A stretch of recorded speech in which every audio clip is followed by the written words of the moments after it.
Eu quero que você entenda, meu querido, que você chegou aqui nessa noite e está sentado aí até agora, está calado e ainda não deu glória. Você chegou sentado aí e está talvez perguntando: por que será que Deus ainda não entrou com providência na sua vida? E você está se perguntando: eles estão falando de Jesus, estão pregando sobre Jesus, mas ainda não pude vê-lo. Eu quero te dizer, meu querido, você chegou aqui e ainda não viu esse Jesus, mas se você quiser, a partir de agora você pode começar a sentir que esse Jesus está aqui. Você não pode vê-lo, mas pode senti-lo. Você não pode vê-lo, mas pode adorá-lo. Adore a este Deus, adore a este Deus, porque Ele está passando, Ele já estava aqui antes de você chegar. Quando estão entendendo essa palavra, dê glória bem gostoso. Exalte o nome do Senhor.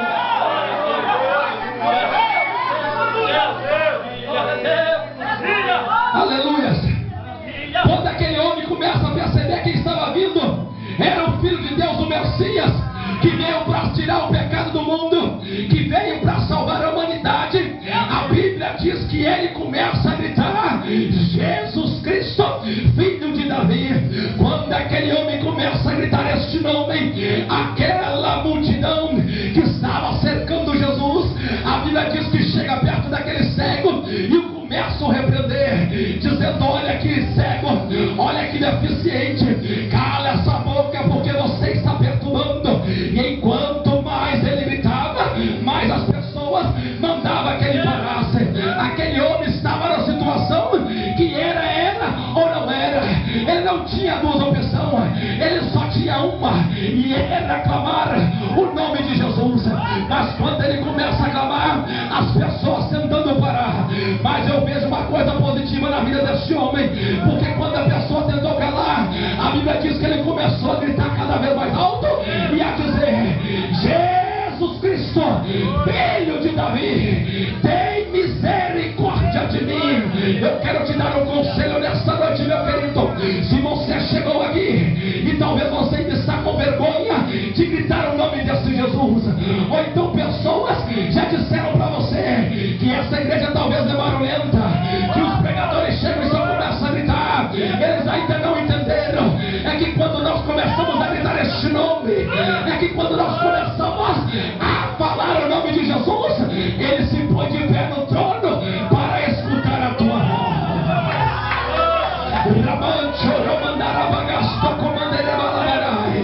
Quando você começa a gritar este nome, ele levanta e se coloca de pé para escutar a tua voz.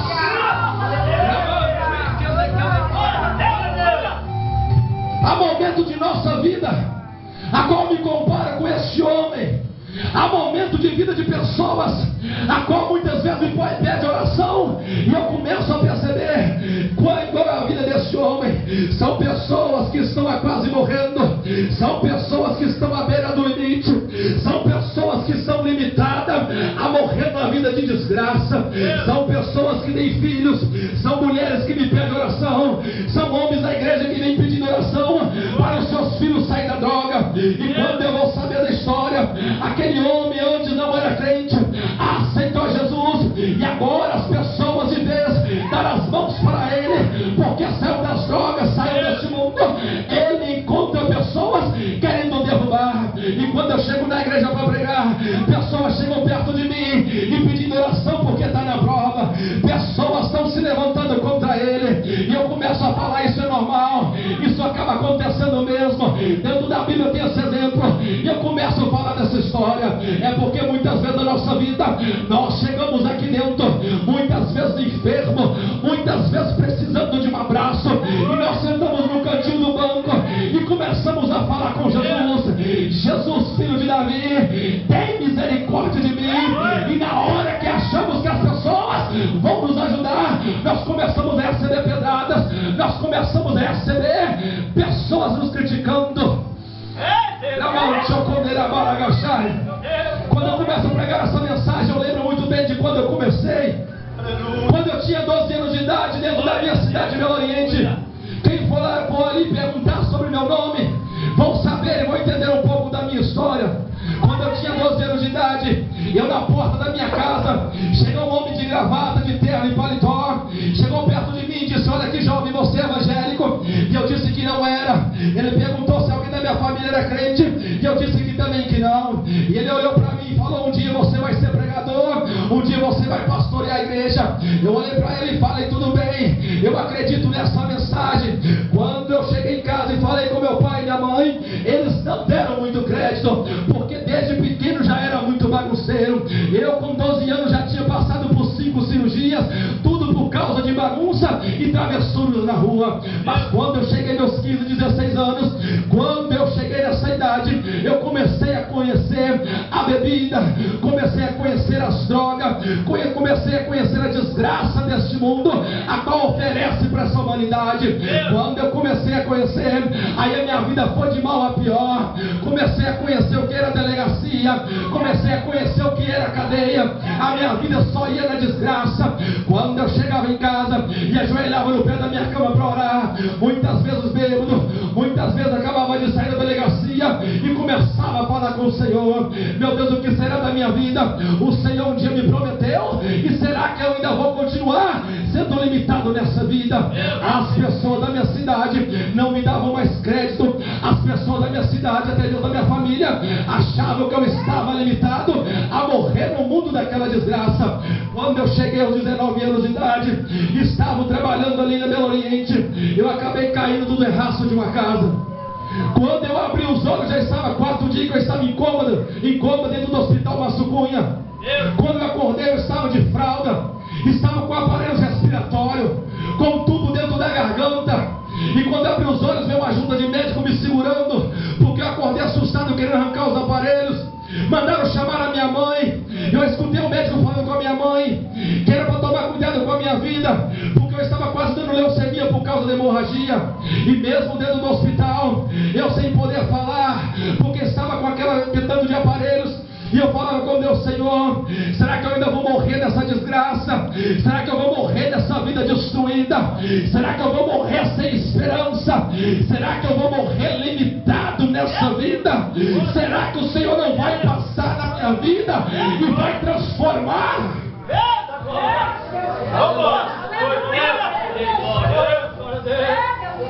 Saí de dentro do hospital, voltei para casa. E chegando na minha casa, na hora das pessoas me apoiar, não achei ninguém para me levar para a igreja. A minha família até hoje ainda não é crente, só eu aceitei Jesus. E quando eu fiz 20 anos de idade, eu caí em depressão, síndrome do pânico, bipolaridade de humor, ansiedade. Tudo que foi mal de psicológico eu comecei a enfrentar. Comecei a querer acabar com a minha vida, comecei a querer me matar, me suicidar. Quantas vezes eu chegava em casa chorando, chegava em casa agoniando, não querendo mais viver. E quando eu comecei a falar isso com meu pai, até mesmo ele disse que isso não era coisa de homem, e sim de mulher, falando que eu estava com frescura. Procurei o médico falou que eu estava com depressão. Mas quando eu cheguei em casa, quando eu estava lá deitado, já planejando como eu ia morrer, Deus mandou um homem, mandou um amigo meu que era crente lá na minha casa. Quando ele chegou, ele entrou e já foi chegando e falando: Deus mandou vir aqui orar por você. Não sei o que você está passando, mas ele mandou orar por você. Aquele homem orou pela minha vida, ele saiu.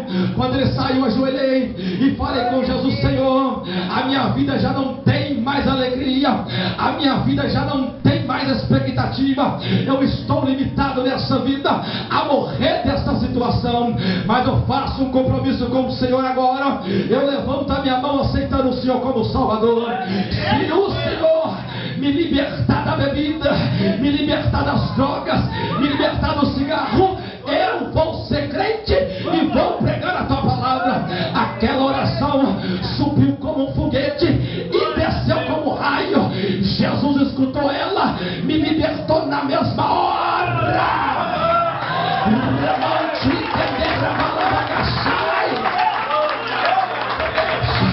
Aí Jesus me libertou. Fui pregar na Assembleia de Deus, levantei minha mão, fui lá na frente e confirmei que agora eu era crente.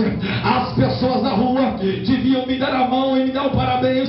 As pessoas começaram a criticar, mas quando eram as pessoas na rua, eu ainda entendia, porque não conhece a Jesus.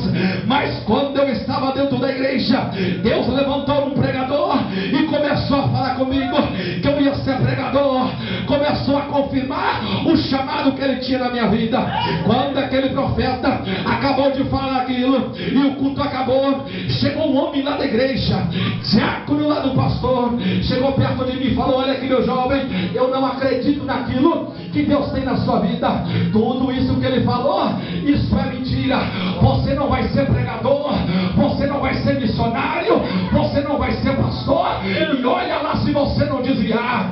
Olhei para ele, abaixei minha cabeça, fiquei muito triste, fui para casa, comecei a chorar o Senhor e falar: meu Deus, eu vim para a igreja para caminhar do lado do Senhor, eu vim para a igreja para o Senhor realizar as promessas do Senhor na minha vida.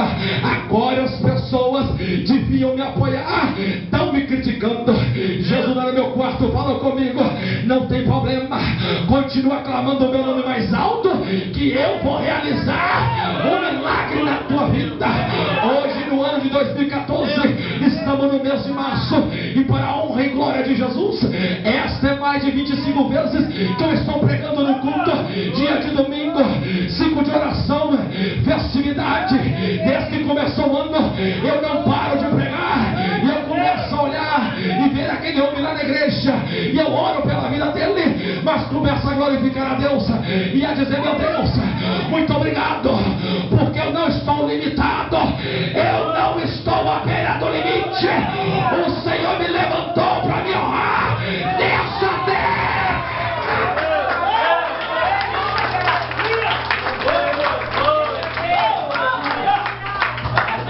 Você recebeu um chamado um dia na sua vida, você recebeu um chamado para pregar, você talvez recebeu um chamado para que a sua família fosse salva em Jesus.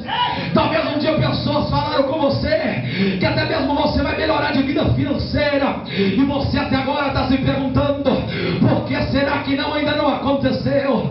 Por que será que ainda estou nessa dificuldade? E eu te pergunto: será que é porque ainda você não começou a gritar este nome? Será que é porque você ainda não falou o nome desse Jesus mais alto? O que será que está acontecendo? Será que você está com a sua vida diante de Deus? Será que a sua vida tem andado diante do Senhor?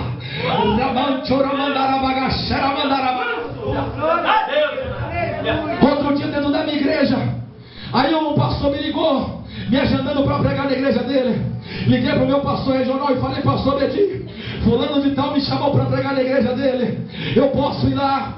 Ele falou comigo no telefone: olha, fiquei sabendo que você está em certo lugar dando escândalo sem camisa de bermuda.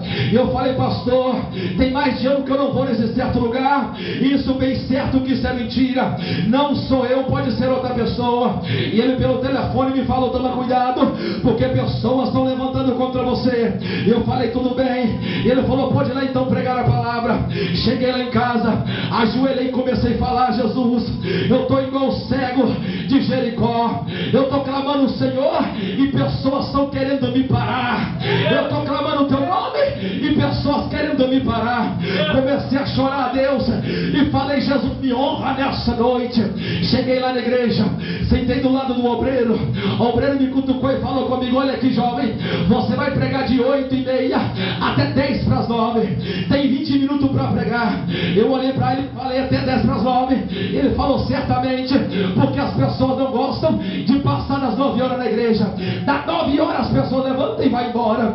Abaixei minha cabeça e falei: Jesus, quem manda aqui dentro é o Senhor, quem manda na igreja é o Senhor, quem manda no horário é o Senhor.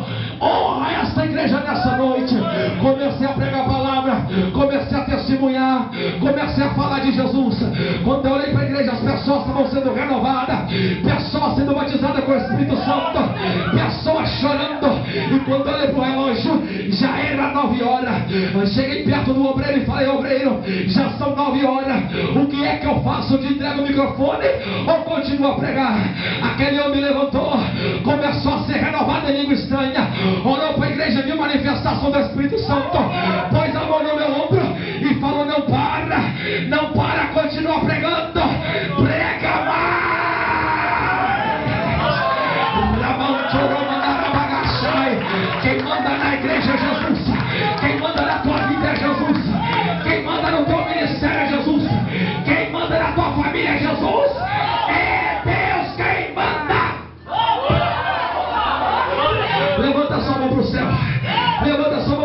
Começa a gritar este nome.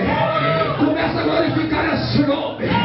Começa a exaltar este nome. Eu vou deixar você exaltar. Eu vou deixar você glorificar.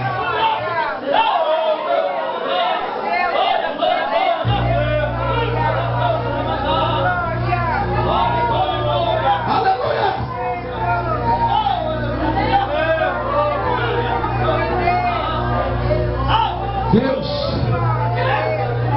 quantas vezes em nossa vida, quantas vezes na nossa caminhada, nós nos encontramos limitados. Quantas vezes que você já se arrumou para vir para a igreja e talvez setas malignas tentaram a sua mente, dizendo para você não vir, que não ia adiantar em nada, que você não vai chegar a lugar nenhum. Eu tenho um recado para essa seta maligna. Você é herdeiro do céu, você é filho de Deus, você é herdeiro das promessas do Senhor. Se é Deus que te chamou, Ele é que vai te levantar. Se é Deus que te chamou, Ele vai te honrar. Creia agora, creia em nome de Jesus, creia em nome do Senhor.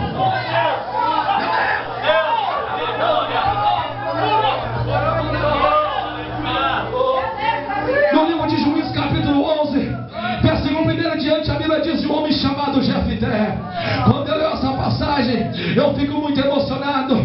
A Bíblia diz que existia um homem por nome Jefté, a qual era valente e valoroso, porém filho de uma prostituta.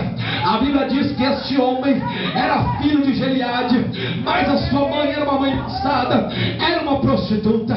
Mas indiferente disso, era filho de Gileade, um dos chefes da cidade. E a Bíblia diz que agora o seu pai tem outros filhos com a sua esposa. E aquele homem que servia a Deus era um homem valente e valoroso. Mas quando você lê esse versículo, tem uma vírgula e um porém na frente. Era varão valoroso, porém filho de uma prostituta. Desde agora eu já começo a perceber as limitações da vida deste homem. Desde agora eu já começo a perceber as dificuldades que este homem encontrava na sua vida. A Bíblia diz que agora esses homens crescendo, já sendo adolescentes, já sendo mancebos, de 18 a 25 anos, a Bíblia diz que os seus irmãos pegaram Jefté e o lançaram fora de sua casa e o expulsaram para fora. A Bíblia diz agora que este homem Jefté vai para outras terras estranhas, terras longínquas. E quando o povo de Israel se encontrava na peleja contra os seus inimigos, a Bíblia diz que agora os irmãos de Jefté, já não mais aguentando ir contra a batalha contra aquele povo, mandaram que chamasse Jefté. Quando aqueles irmãos, os anciãos, foram chamar Jefté e começaram a clamar o seu nome e dizendo: Jefté, venha por nós ser cabeça e ganhar essa peleja. Jefté olhou para ele: se eu ganhar essa peleja, por certo bem, vocês me colocarão por cabeça de Israel. E quando Jefté foi à peleja, ele ganhou e honrou o nome do Senhor. E agora aquele que estava sendo excluído, aquele que foi humilhado, era o chefe de Israel. Dentro dessa passagem eu pude perceber que muitas vezes a sociedade, ela não te dá crédito. Talvez porque você é de uma família pobre, ou talvez porque você veio de uma cidade vizinha de Patinga, você veio de Mesquita, Joanesa, Belo Oriente, Periquito, Naque. Eu não sei qual é a vida que você tinha. Talvez você capinava lote quando era criança, talvez você até mesmo já catou até papelão e até mesmo latinha. E agora no meio da sua família, pessoas acham que você não vai ser ninguém, pessoas acham que você vai continuar na miséria, pessoas acham que você não tem capacidade para pregar o evangelho, pessoas acham que você não tem capacidade para ser um empresário, pessoas acham que você não tem capacidade de ter um diploma na sua mão. Eu quero te dizer que quando Jesus ele entrar com providência na sua vida, você não vai ser mais atrasado na sua família, você não vai ser mais humilhado, mas sim vai ser cabeça, vai ser líder. Você vai colocar, Deus vai te colocar em lugar de destaque, vai te honrar, vai te levantar lá em cima. Eles vão ter que te olhar e vão ter que ver o que Deus fez.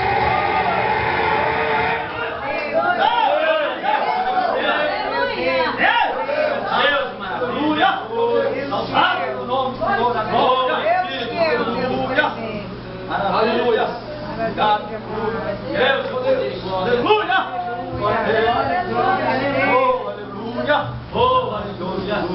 Quando este cego de Jericó, ele clama o nome desse Jesus, filho de Davi, e as pessoas tentando calar, e ele começava a gritar mais alto: filho de Davi, tem misericórdia de mim. A Bíblia diz que Jesus para no meio do caminho, olhou para trás e viu aquele homem sentado, viu aquele homem naquela situação. Quando Jesus olhou para aquele homem, já teve misericórdia dele. Na verdade, Jesus até sabia que encontraria aquele homem naquele caminho. Quando a Bíblia diz que Jesus parou, olhou para trás e mandou chamar aquele cego, na mesma hora as pessoas chegaram perto dele e disseram: olha, cego, tenha de bom ânimo, porque o mestre te chama. Dentro dessas palavras, você pode ter certeza, imaginar que as pessoas não foram com alegria chamar aquele homem.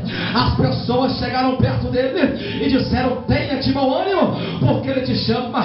Na verdade, traduzindo essas palavras, aquelas pessoas chegaram perto dele e disseram: você está com sorte, levanta porque está pegando o boi, levanta porque o homem te viu, aproveita a oportunidade. Eram pessoas que não queriam que aquele homem fosse abençoado, eram pessoas que não estavam nem aí por ele, só foi chamar porque Jesus mandou, só foi chamar porque Jesus mandou. Eram pessoas que estavam do lado de Jesus e não queriam mais ninguém, eram pessoas que estavam de frente da obra e não queriam mais ninguém. Dentro da igreja tem pessoas assim, tem pessoa que prega aqui e não quer que você prega, tem pessoa que canta aqui e não quer que você canta, tem irmã que está no grupo de ciclo de oração e não quer que você entra, tem pessoas que estão dentro da igreja e quando chegam lá de fora não quer que fique aqui dentro, acha que é dono daqui, acha que é dono do lugar, mas é Jesus é quem manda, é Jesus que vai tomar conta disso, é Deus que vai entrar em tua vida, é Deus que vai te dar uma lição, é Deus que vai te mostrar, é Deus que manda te chamar. São pessoas desaforadas, mas desaforado Deus vai encontrar com você hoje. Quantos estão entendendo essa mensagem? Quantos estão entendendo essa mensagem, menino do céu? Então abre a boca e glorifica esse Deus. Abre essa boca e glorifica esse Deus. Ah, meu Deus!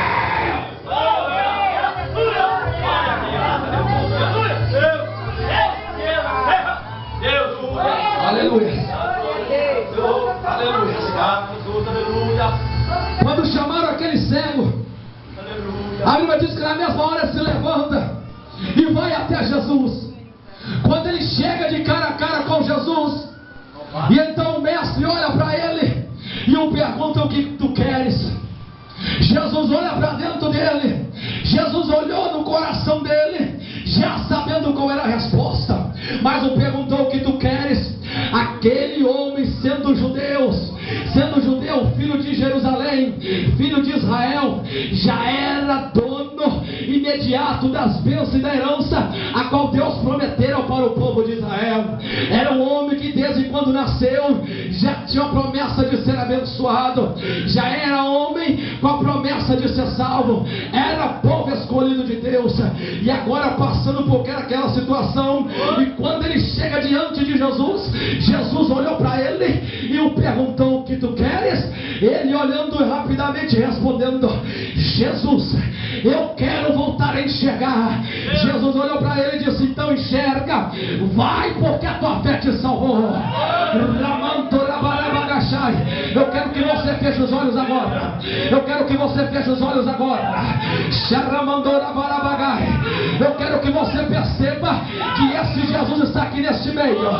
Eu quero que você perceba que o nosso mestre está aqui no seu lado, e ele está te perguntando: o que é que tu queres? O que é que tu queres? Ei, meu querido, talvez tem pessoas tentando te calar, mas não tem problema, continua gritando este nome e continua falando com ele, porque ele está te perguntando, pastor, está te perguntando, cantor, está perguntando para essa igreja: o que é que você quer?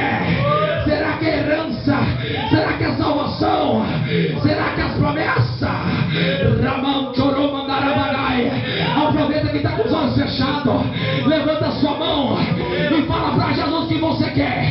Fala para Jesus que você quer. Fala para Jesus que você quer.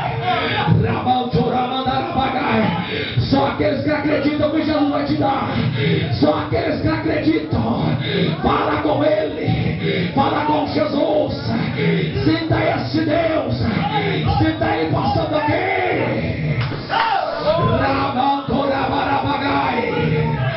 Choromandarabagastu comandarabagachai. Tomantoromandarabagachei. O Espírito Santo está aqui.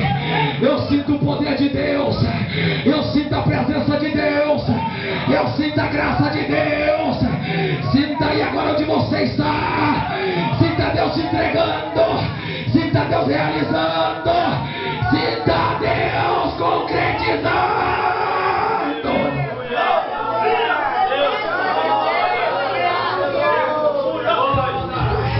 Coloca de pé, igreja. A igreja coloca de pé.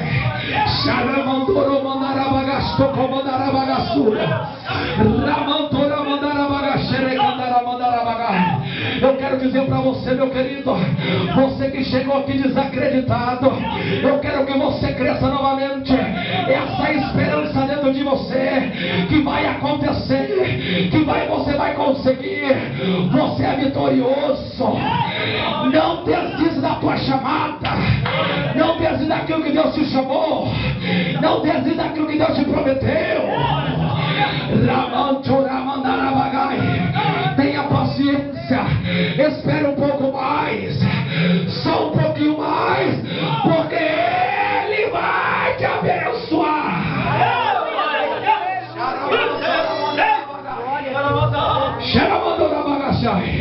Cantor, dá para cantar um hino, cantor? Vai cantar o hino enquanto eu vou orar por vocês. Eu vou orar por vocês, ele vai cantar o hino. Enquanto ele estiver cantando e eu estiver orando, você começa a entrar no particular com Deus. Começa a falar com Deus para te renovar. Começa a falar para Deus para te usar. Começa a falar para Deus para te encher.